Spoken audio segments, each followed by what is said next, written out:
নমস্কার বন্ধুরা, সুনিতার হেসেলে সবাইকে স্বাগত।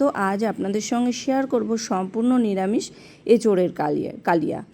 ঘরোয়া কিছু মশলা দিয়েই কিন্তু এই সুস্বাদু এঁচোড়ের কালিয়া আমি তৈরি করে দেখাবো।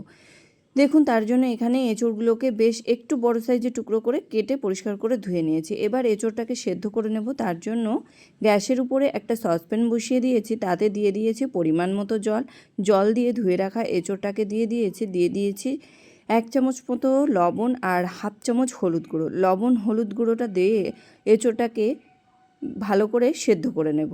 এবার এঁচোড় সেদ্ধ হতে হতে আমি একটা মশলা তৈরি করে নেব। তার জন্য এখানে নিয়েছি 1 চামচ গোটা জিরে, 1 চামচ গোটা মৌরি আর নিয়েছি বেশ কিছুটা পরিমাণে গোটা গরম মশলা। এবার একটা মিক্সির জার নিয়ে নেব। তার মধ্যে দিয়ে দেব পরিমাণ মতো আদা, দিয়ে দেবো স্বাদ অনুযায়ী কাঁচা লঙ্কা। যে যেমন ঝাল খেতে পছন্দ করেন সেই অনুযায়ী কিন্তু এখানে লঙ্কাটা ব্যবহার করতে হবে। আর যে জিরে, মৌরি আর গোটা গরম মশলাটা দেখিয়েছিলাম সেই মশলাটা এখানে দিয়ে দিয়েছি।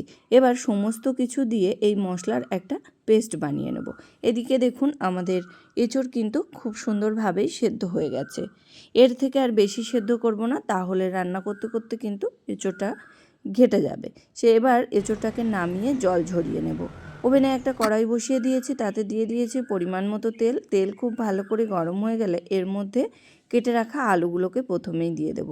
আলুগুলোর মধ্যে লবণ হলুদ দিয়ে আলুটাকে বেশ লালচে কালার করে কিন্তু ভেজে নেব। দেখুন, এইভাবে নাড়াচাড়া করতে করতেই আলুটাকে বেশ লালচে কালার করে কিন্তু ভেজে নিয়েছি। এবার আলুটাকে তুলে নেব। তুলে নিয়ে ওই একই তেলের মধ্যেই রান্নাটা করব। তার জন্য ফোড়ন হিসাবে এখানে দিয়ে দিয়েছি 2টো শুকনো লঙ্কা আর দিয়ে দিয়েছি 1/2 চামচ মতো গোটা জিরে। ফোড়নটা একটু ভাজা হয়ে গেলে এর মধ্যে যে আদা, জিরে, মৌরি, কাঁচা লঙ্কার পেস্ট তৈরি করে রেখেছিলাম সেই পেস্ট এখানে দিয়ে দিয়েছি স্বাদ অনুযায়ী লবণ, পরিমাণ মতো হলুদ গুঁড়ো আর দিয়ে দেবো একটু লাল লঙ্কার গুঁড়ো। খুব ভালো করে সমস্ত কিছু কিন্তু মিশিয়ে নেব। এখানে মশলাটাকে খুব ভালোভাবে কষিয়ে নেওয়ার জন্য এখানে মশলার বাটি ধুয়ে সামান্য একটু জল দিয়ে দেব। একটু জল দিয়ে মশলাটাকে বেশ ভালো করে কিন্তু কষিয়ে নিতে হবে। মশলা থেকে কাঁচা গন্ধ চলে যাওয়া পর্যন্ত মশলাটাকে খুব ভালো করে কষিয়ে নিয়েছি। এবার এর মধ্যে 2টো মিডিয়াম সাইজের টমেটোকেও আমি পেস্ট করে নিয়েছিলাম, সেই টমেটোর পেস্ট এখানে দিয়ে দিয়েছি। এখানে আমি টমেটো ব্যবহার করেছি, আপনারা যদি চান তাহলে কিন্তু টক দইটাও ব্যবহার করতে পারেন। তবে টমেটোটা দিলে একটু বেশি পরিমাণেই টমেটোটা এখানে ব্যবহার করতে হবে। খুব ভালো করে টমেটোটা দেওয়ার পরেও কিন্তু কষিয়ে নিয়েছি টমেটোর কাঁচা গন্ধটা চলে যাওয়া পর্যন্ত। এবার এর মধ্যে দিয়ে দিয়েছি টেস্টের জন্য 1 চামচ মতো চিনি। যেহেতু টমেটো ব্যবহার করেছি সেই কারণে এখানে 1 চামচ মতো চিনি ব্যবহার করেছি। মশলাটাকে খুব ভালো করে কষিয়ে নিয়েছি তেল ছাড়া পর্যন্ত। এবার এর মধ্যে দিয়ে দিয়েছি ভেজে রাখা আলু আর এঁচোড়টাকেও কিন্তু দিয়ে দেবো। খুব ভালো করে আলু আর এঁচোড়টাকে মশলার সঙ্গে কিন্তু কষিয়ে নেব। হাতে সময় নিয়ে প্রায় 7 থেকে 8 মিনিট মতো সময় নিয়ে আলুর সঙ্গে এঁচোড়ের সঙ্গে মশলাটাকে কিন্তু খুব ভালো করে কষিয়ে নিতে হবে।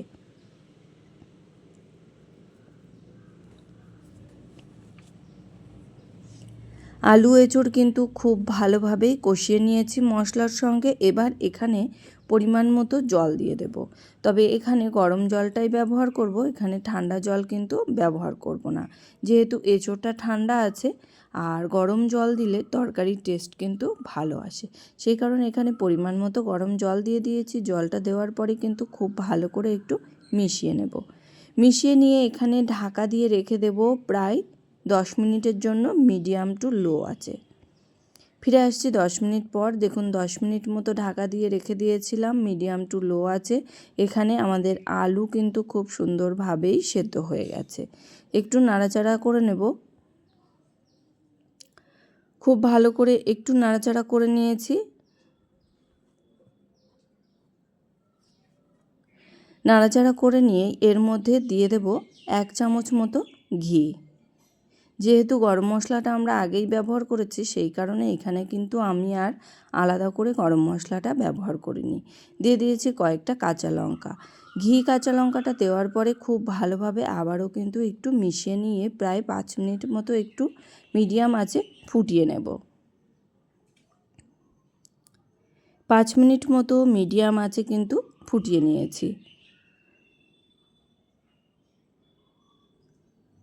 ঝোলটা একটু পাতলা মনে হচ্ছে, সেই কারণে এখানে আমি 1 চামচ মতো ময়দাকে সামান্য একটু জল দিয়ে গুলিয়ে নিয়েছি। নিয়ে এখানে ওই ময়দা গোলানো জলটা এখানে আমি 1 থেকে 1.5 চামচ মতো দিয়ে দিয়েছি। দিয়ে খুব ভালো করে একটু নাড়াচাড়া করে নিলেই কিন্তু এই যে তরকারির যে জলজলে ভাবটা সেটা কিন্তু আর থাকবে না, তরকারিটা একদম মাখা হয়ে আসবে। তাহলে বন্ধুরা দেখলেন কত সহজেই কিন্তু তৈরি হয়ে গেল ঘরোয়া মশলায় এঁচোড়ের কালিয়া। এটা খেতে কিন্তু অসাধারণ লাগে। এটা গরম গরম ভাত কিংবা রুটি দিয়েও খেতে কিন্তু অসাধারণ লাগে। তাহলে বন্ধুরা আমার এই এঁচোড়ের কালিয়ার রেসিপি আপনাদের কেমন লাগলো অবশ্যই কিন্তু কমেন্ট করে জানাবেন। যদি ভালো লেগে থাকে তাহলে একটা লাইক করবেন আর সাবস্ক্রাইব করে পাশে থাকার অনুরোধ রইল। আজকের মতো এই পর্যন্তই। আবার দেখা হবে নতুন কোনো রেসিপি নিয়ে। ভালো থাকবেন, সুস্থ থাকবেন। ধন্যবাদ।